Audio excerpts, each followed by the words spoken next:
¿Qué es un estibador y cuáles son exactamente los trabajos que tiene que hacer? Estibadores básicamente es la gente que descargamos y cargamos los barcos o hacemos los transbordos. En el caso de pasajes, normalmente lo que hacemos es cargar y descargar productos de perfil, sobre todo carga, automóviles, embarcarlos y desembarcarlos, y mercancías como bobinas, pasta de papel y tal. Pero vamos, básicamente lo que hacemos es cargar y descargar los buques y almacenarlos en los almacenes, depositarlos en tierra o de tierra embarcarlos en los barcos.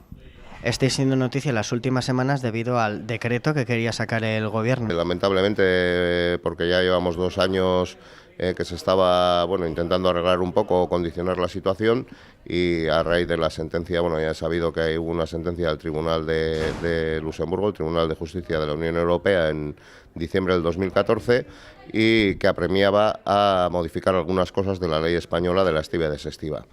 Había por parte de reuniones, ha habido por parte de empresarios, sindicatos e incluso en su momento, antes del actual gobierno, con la anterior ministra de Fomento.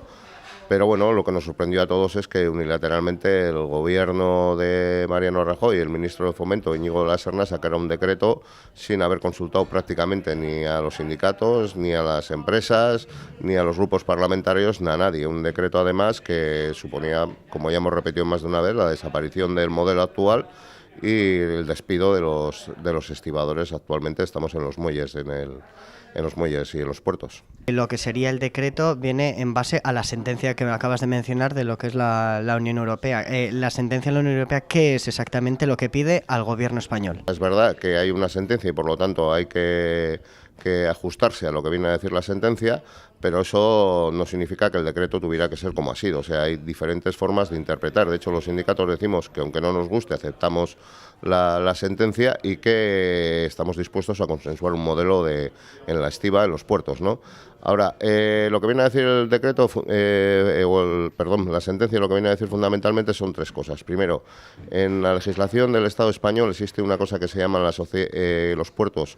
Las empresas que quieran trabajar en los puertos tienen que constituirse en sociedades anónimas de gestión de estibadores portuarios. Eso viene a ser que es, para entendernos, las empresas constituyen entre todas las empresas que operan en un puerto, una especie de empresa que es la que nos da trabajo a nosotros y que es la que nos hace que nosotros vayamos con una empresa u otra determinada, ¿no? Funcionamos con un sistema de rotación. Lo que viene a decir es que, según el Tratado 49 de la Unión Europea, eso viola la posibilidad de que empresas que no sean del Estado español se puedan instalarse en los puertos, y por lo tanto lo que viene a decir son 2 cosas fundamentales: que ninguna empresa está obligada a estar en esa sociedad anónima de gestión, y segundo, que no hace falta obligar a ninguna empresa, tiene obligación de contratar a los trabajadores que estamos inscritos en esa sociedad anónima de gestión, ¿no? Pero eso lo que dice es que se cambie el modelo. Entonces existen muchas posibilidades. Las mismas dicen, la misma sentencia viene a reconocer que existen otras posibilidades, y en ningún caso, en cualquier caso, la sentencia lo que dice es que hay que modificar las condiciones de los trabajadores. Algunos sindicatos hablan de que con el decreto del gobierno de Mariano Rajoy se perderían trabajos, y ¿eso es cierto, tal cual se dice? Sí, evidentemente sí. O sea, yo no sabría cuantificar, pero lo que nos pone es en el disparadero, es decir, lo que dice es: en 3 años desaparece el modelo de gestión pero en 3 años sería el tope. Pueden desaparecer desde el primer día del decreto o a los 3 meses, con lo cual automáticamente los trabajadores quedaríamos desamparados. Lo que viene a decir, frente a eso, no ofrece ninguna salida, lo que dice es que se nos dé una indemnización. Básicamente lo que nosotros denunciamos es que lo que se quiere sustituir es trabajadores con unas condiciones de trabajo dignas, con unos salarios dignos, por en el futuro empezar a meter mano de obra precarizada en los puertos, es decir, a través de TTs, con contratos en precario, sin condiciones, sin posibilidad prácticamente de organización, etcétera, etcétera. Eso es la apuesta final del modelo que venía implícita en el modelo del PP. Se hablaría también, han hablado algunos sindicatos, de que sería un ERE encubierto, en cierta manera. Bueno, encubierto sí, encubierto nada, es un ERE, o sea, si de persistir el modelo que salía en el decreto era un ERE nada encubierto, es decir, íbamos a la calle básicamente todos aquellos que no se nos garantizase el trabajo, y por ninguna parte nadie nos ha garantizado que en caso de que saliera este decreto, ni las empresas ni el gobierno, qué es lo que iba a pasar con nosotros, que es una de las cosas que están en el trasfondo del conflicto, ¿no? Pedir precisamente la garantía, la subrogación, digamos, de nuestras condiciones a lo que salga, al modelo que salga, o bien que se hagan cargo las empresas, o bien los centros portuarios de empleo, que es otra posibilidad que se está barajando de crear en cada puerto, que sería algo similar a la SAGEP, similar pero sin obligatoriedad, etcétera. Entonces, de encubierto no tenía nada, era un ERE para despedir a buena parte de la estiba. Ha habido ciertas críticas por las que destacan, por ejemplo, que había elevados sueldos o que teníais ciertos privilegios. ¿Es eso así? Lo de los sueldos, bueno, hay que decir que básicamente eso es una de las toneladas de mierda que se está echando sobre los trabajadores.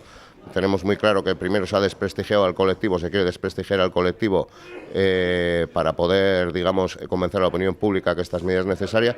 En algunos puertos, evidentemente, hay sueldos altos, pero tenemos que tener en cuenta que en esos puertos se trabaja sobre producción. Eso significa que esos puertos están trabajando a tope y, en cualquier caso, son salarios negociados con las empresas. Nosotros somos trabajadores que trabajamos para empresas privadas y lo que se acuerda de los salarios, digamos, son aquello que hemos acordado con las empresas.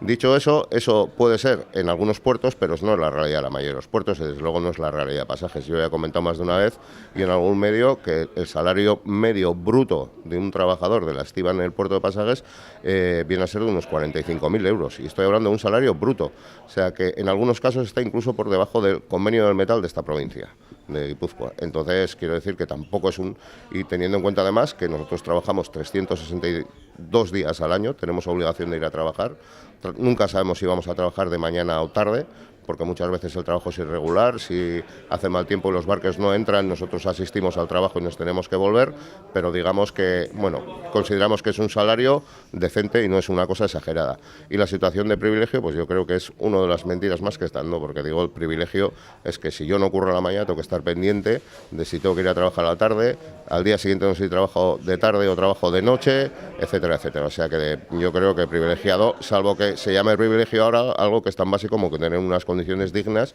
y un salario digno. Eso no es ningún privilegio, pero bueno. Hace un par de semanas hicisteis una manifestación en Pasai Ancho, a la que se juntaron bastante gente. ¿Cuál es exactamente la fórmula que defendéis vosotros para arreglar este conflicto?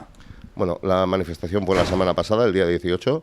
Nosotros lo que decimos es que básicamente lo que tiene que haber es la definición de un modelo que garantice cómo se va a trabajar los puertos. Es decir, en Europa hay varios modelos, hay desde el servicio público, hay desde el servicio público-privado, hay desde el servicio privado. Nosotros queremos decir que se defina el modelo y se tiene que definir un modelo para todos los puertos, en principio, cuál tiene que ser esa historia. Y a partir de ahí lo que decimos es que ese modelo tiene que garantizar las garantías de los trabajadores, las condiciones de los trabajadores, de los estibadores, tiene que garantizar la profesionalidad, tiene que garantizar la formación, porque es muy importante.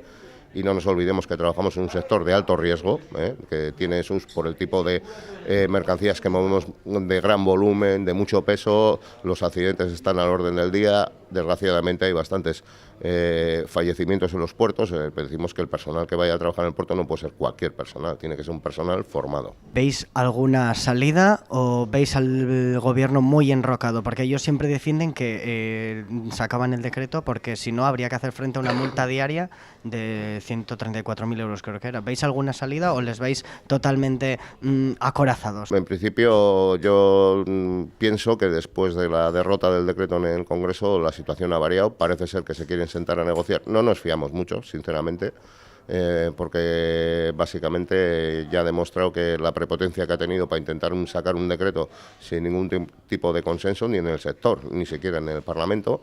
Entonces muchos nos tememos que, bueno, que esperemos que se sienta a negociar de verdad y que no vuelva a ser un paripé. Si no, el problema es que si no hay acuerdo, evidentemente va a haber conflicto en los puertos. Nosotros tenemos claro que vamos a defender nuestra profesión, nuestros derechos, y si lo que se busca es una confrontación, aunque no lo queramos, porque los primeros que vamos a salir perdiendo somos los trabajadores, iremos a ella, eso es evidente. ¿No descartes entonces alguna medida como si fuese una huelga o medidas parecidas o similares? No, no descartamos. Ahora el asunto es que la situación está un poco en stand-by, es decir, está habiendo reuniones entre sindicatos, empresas, algunas ha asumido el Ministerio de Fomento y posiblemente parece ser que la semana que viene se junten otra vez. Pensamos que no va a ser un tema sencillo de arreglar porque hay muchos intereses por medio, pero bueno, sí que queremos creer que de alguna manera habrá una solución y al final se busque un acuerdo que, bueno, que digamos permita una cierta satisfacción a todas las partes. Pues nosotros nos quedamos a la espera de ese posible acuerdo. Eskerrik asko. Bai, zuri, eskerrik asko.